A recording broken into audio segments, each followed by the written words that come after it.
Merhabalar sevgili arkadaşlar, kanalıma hoş geldiniz. Bugün Superb'imizin fren balatalarını değiştireceğiz, arka fren balatalarını. Ee, Aracımız 2018 model, 83 bin kilometrede, daha orijinal fren balatalarıdır. Geçen gün yoldayken fren dokunmamla ses yapması bir oldu. Evet arkadaşlar, fren sesi bu şekilde.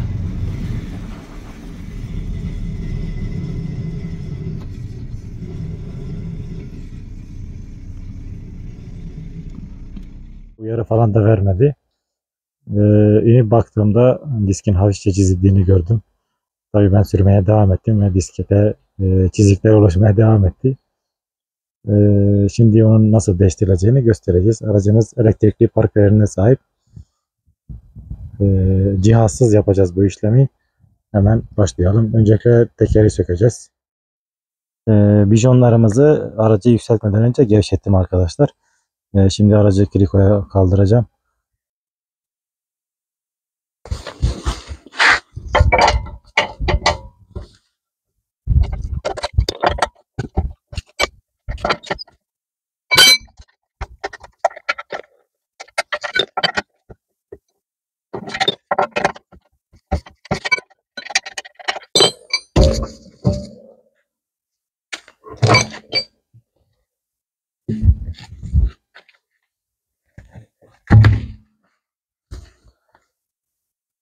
Evet arkadaşlar, lastiğimizi söktük.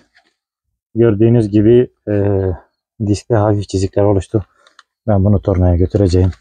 Bakın arkadaşlar, 80 bin kilometrede kullanıyorum. Hiçbir şekilde bu diskte tırnak oluşmadı. Ben ani fren yapmaktan kaçınan bir insanım. Ve buna çok dikkat ediyorum. Bu şekilde de hem balatalarımızı korumuş olduk hem de diskimizde hiçbir şekilde çizik, tırnak yok arkadaşlar. Öbür tarafta bir sıkıntı yok. Sadece bu tarafta böyle bir aşınma var. Tabii ben ikisini beraber değiştireceğim. Hemen işlemlerimize devam edelim. Şimdi arkadaşlar, burayı sökmek için bakın şöyle tıpalar var. Bunları öncelikle söküyoruz. Biri yukarıda, biri aşağıda. Şu piston pimlerini tutan vidalar var. Evet, tıpalarımızı söktük, kaybetmiyoruz.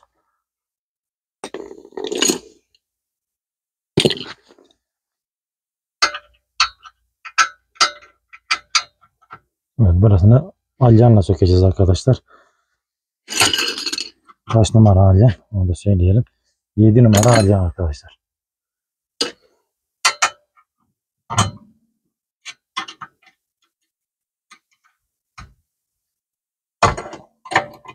Hafif asılmayla açılıyor zaten. Altta da bir tane var. Şunu da yakından göstereyim. Biri şurada arkadaşlar. Biri de altta.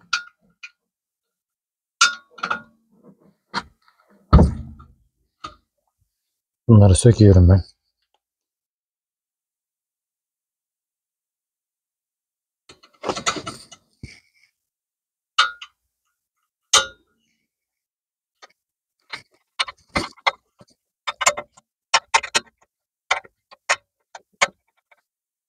Piston pimlerimizi söktük arkadaşlar. Şimdi şu yayı çıkaracağız.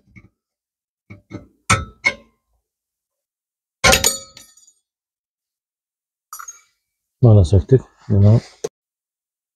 Evet arkadaşlar, el frenini indirmeyi unutmayın. Yoksa çıkmıyor yerinde.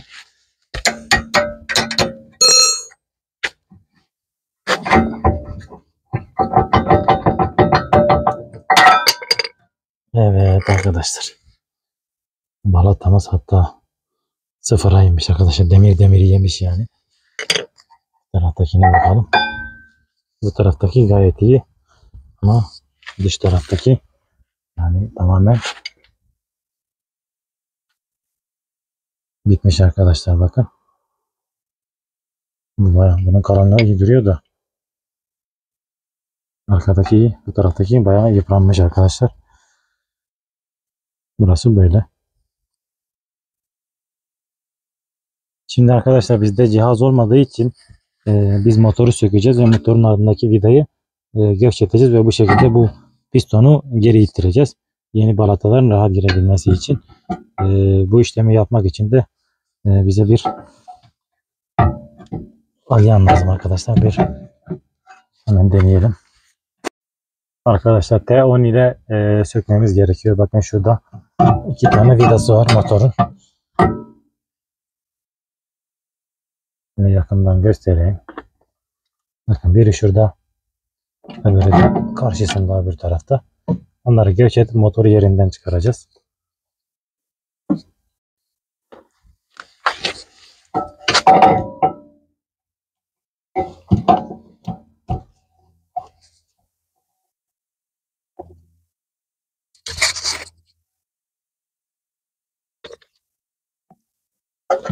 Motorun fişini kesinlikle çıkarmıyoruz arkadaşlar. Bunu da belirteyim.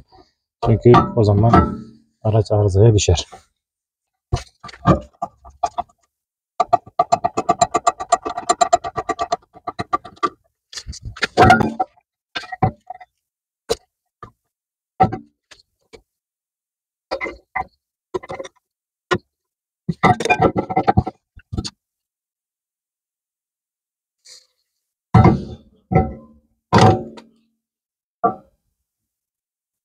Evet, motorumuzu ayırdık. Şöyle dişi arkadaşlar burası. Şunu çevireceğiz bu şekilde. Bakın şurayı. Çevireceğiz ve pistonun nereye gittiğine bakacağız. Bizim bunu içeri doğru ittirmemiz lazım. Ona göre çevireceğiz bunu. Bir lokma ocağına ona daha rahat döner. Çok güzel oturdu.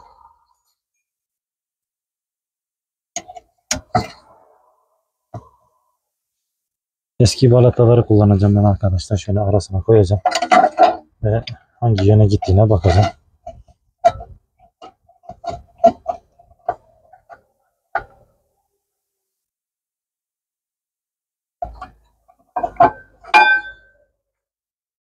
Arkadaşlar pistonu ittireceğiz.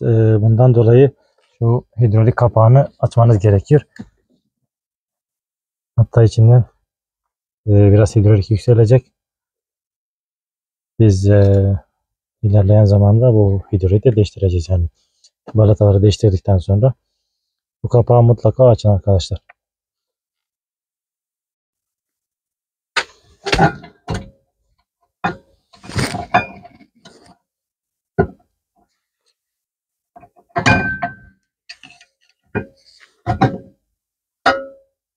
Evet arkadaşlar, bakın içeri doğru gidiyor piston. Ben şu şekilde çevirdim arkadaşlar. Saat yönünde çevirdim. Ve pistonumun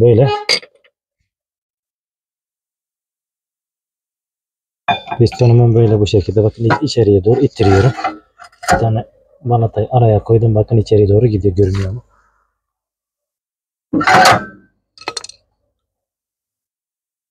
Kameramız kaymış arkadaşlar. Tekrardan göstereyim.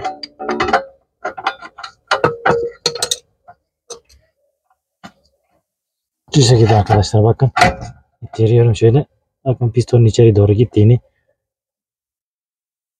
görebilmeniz lazım. Bu şekilde. Sonuna kadar ittim arkadaşlar. Öbür tarafa çevirirseniz bu pistonun dışarı çıkma ihtimali var. Ona göre bu işlemi dikkatli bir şekilde yapmanız gerekiyor arkadaşlar. Bu işlem bu kadar. Şimdi ben diski de söküp tornaya götüreceğim. Çünkü burası bayağı çizilmiş. Yeni takacağım balata zarar görecek. Bundan dolayı şu kaliperin arkada vidaları var. Onları sökeceğim. Kaliperimizi sökemedik arkadaşlar. Diskin vidası T30 da sökülüyor arkadaşlar. Torkucu. Böyle sökersen bakalım çıkabilecek mi burada. Evet arkadaşlar, çıkıyor. Yani kaliperin hepsini sökmeye gerek yok. Diskimizi çıkardık. Bakın bu şekilde arkadaşlar, hiçbir şekilde tırnak görünüyor mu? Sadece şu çizik olduğu için götüreceğim. Öbür tarafı gayet de düz ve pürüzsüz bir şekilde. Öbür tarafı da bu şekilde sökeceğiz. Şimdi ben bu motoru takacağım yerine arkadaşlar. Kapatacağım motoru. Şu vidamızı yerine takalım.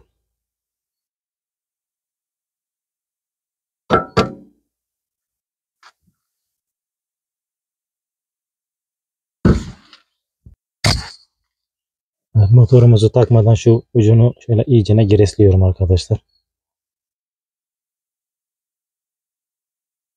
Evet, şu etrafında conta var arkadaşlar. Şu contayı da iyicene hafifçe yağlıyorum şöyle. Takarken şey olmasın diye, deforme olmasın diye. Evet, bu şekilde.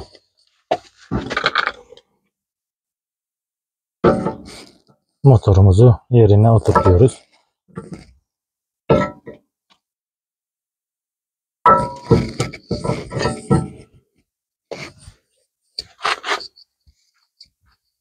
Vidalarını takıyorum arkadaşlar.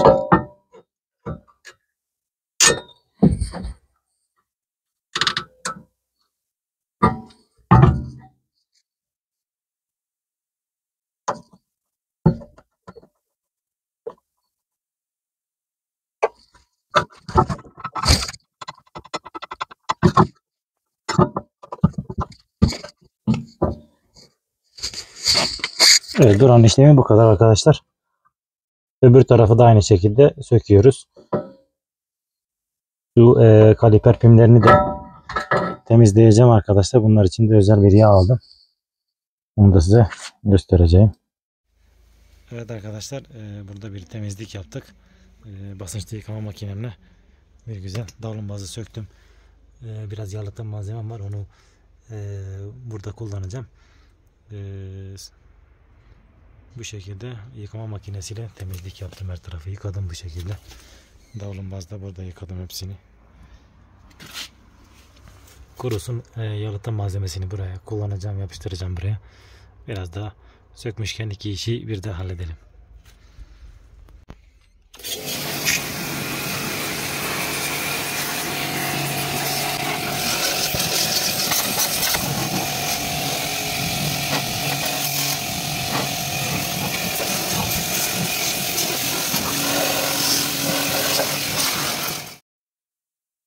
Evet arkadaşlar, yalıtım yapacağımı söylemiştim.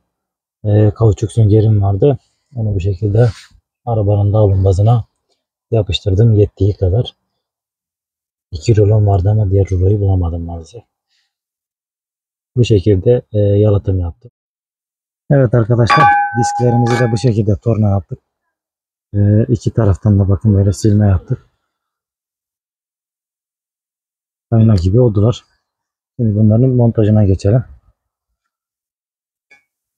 Bir vidası vardı, onu söküyorum ben.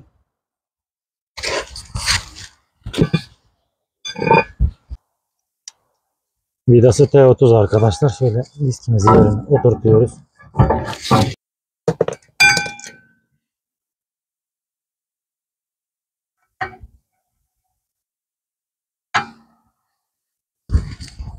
Burası bu şekilde. Şimdi yeni balatalara getireceğiz arkadaşlar.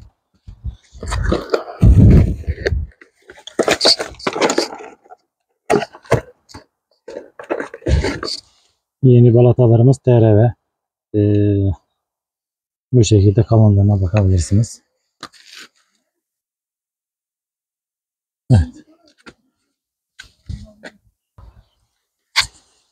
Evet arkadaşlar, ondan önce takmadan önce şu kaliper pinlerimizi çıkarıyorum. Bunları iyice temizleyeceğim.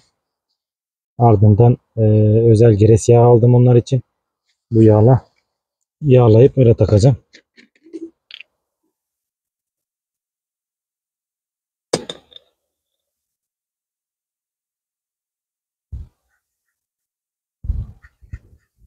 Bu parçanın rahatlıkla hareket etmesi için önemlidir. Bunu temizliğini iyi yapmak gerekiyor. Evet, pimlerimizi Bosch marka Superfit Pro 100 serisi gres yağıyla yapacağız. Bakın zaten üzerinden de anlaşılacağı gibi balataların kenarlarına ve e, kaliper pimleri için en uygun yağ budur arkadaşlar. Buranın iyice kuru olması gerekiyor. Hatta ıslak şu an. Ben burayı kurutacağım, öyle takacağım. Evet, pimlerin yerlerini iyice kuruttum arkadaşlar. Şimdi pimlerimizi yağlayıp yerine takacağım.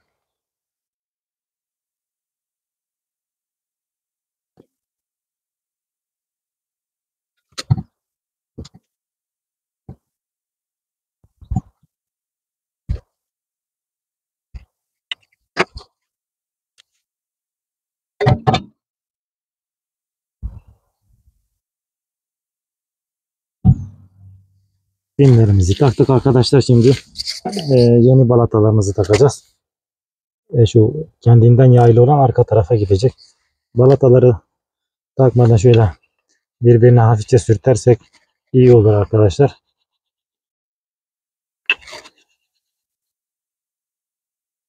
Evet. Kendinden yaylı olanı şöyle arkaya takıyoruz. Hatta uçlarını da yağlayayım ben arkadaşlar. Ondan sonra takayım. Sadece hafifçe şuraya sürüyoruz. O kadar yeterli.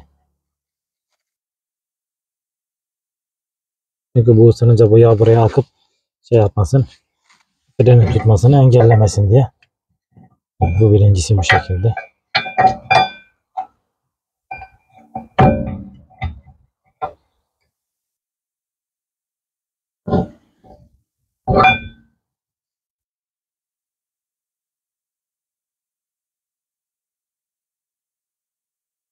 Normalde arkasına bakır gire sürüyorlar da ben gerek duymuyorum arkadaşlar.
Evet arkadaşlar, son olarak lastiğimizi takıyoruz ve işlemlerimizi bitiriyoruz.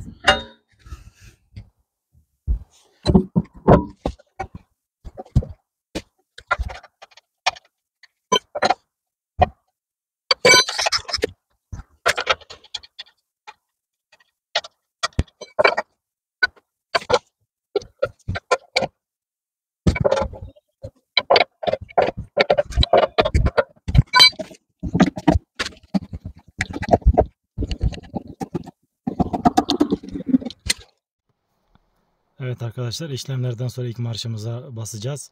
Bakalım bir arıza verecek mi?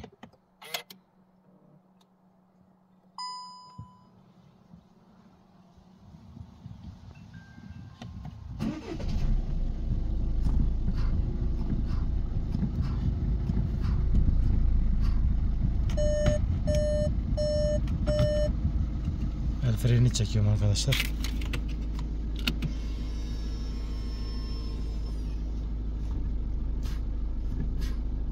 Bırakıyorum.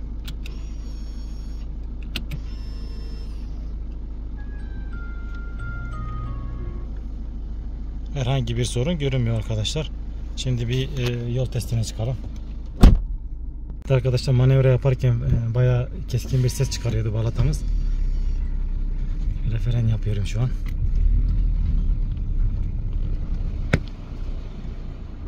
Hiçbir şekilde ses yok arkadaşlar.